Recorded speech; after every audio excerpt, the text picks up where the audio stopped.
তো ও আমার পাশে থেকে গুলি করতেছে, আমি হচ্ছে শাটারের এই পাশে হচ্ছে দাঁড়াইছিলাম, লুকায় ছিলেন। আর হচ্ছে এদিক থেকে আইসে এখানে গুলি করার সঙ্গে সঙ্গে আমি অস্ত্রটা থাবায় ধরি।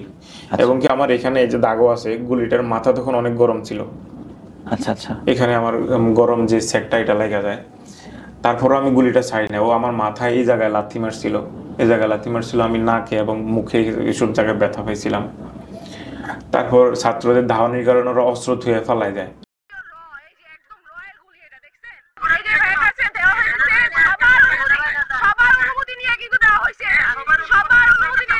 আমার সামনে আমি প্রায় 4 জনকে মানে গুলি করতে দেখছি, ওনার ডেট ওভার মানে ওখানে মারা গিয়েছে, স্পট ডেট হয়ে গেছে এখানে। তারপর আমি এখানে আন্দোলনে জড়ায় পড়ি বা পুলিশকে যে ইট পাটকেল এগুলো আমি ছুড়ি।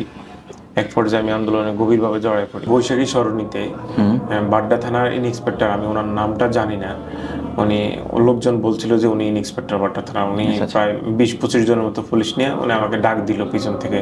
আমি বুঝতে পারি না যে পিছন থেকে পুলিশ আসতেছে, আমি দাঁড়ালাম। দাঁড়ানোর পরে উনি আমাকে আইসে আমার বাম চোখে একটা ঘুষি মারে, আমি নিচে পড়ে যাই। আমি আন্দোলন করা অবস্থায় একদম সামনের দিকে চলে যাই। তা আমি কিছু টাইসের টুকরা নিই রাস্তার থেকে, ফাঁসের থেকে পড়ে, কিসের জন্য? পুলিশকে নিক্ষেপ করার জন্য। তা আমি দেখলাম আমি যখন নিক্ষেপ করি আমি হাতে খুব ব্যথা পাই, আমি মারতে পারতেছিলাম না। তো যারা মারে আমি তাদেরকে টাইস গুলা পড়ে দিচ্ছিলাম। আচ্ছা আচ্ছা, ঠিক আছে, দিচ্ছিলাম। এই পর্যায়ে দিতে দিতে আমি একদম সামনে চলে যাই।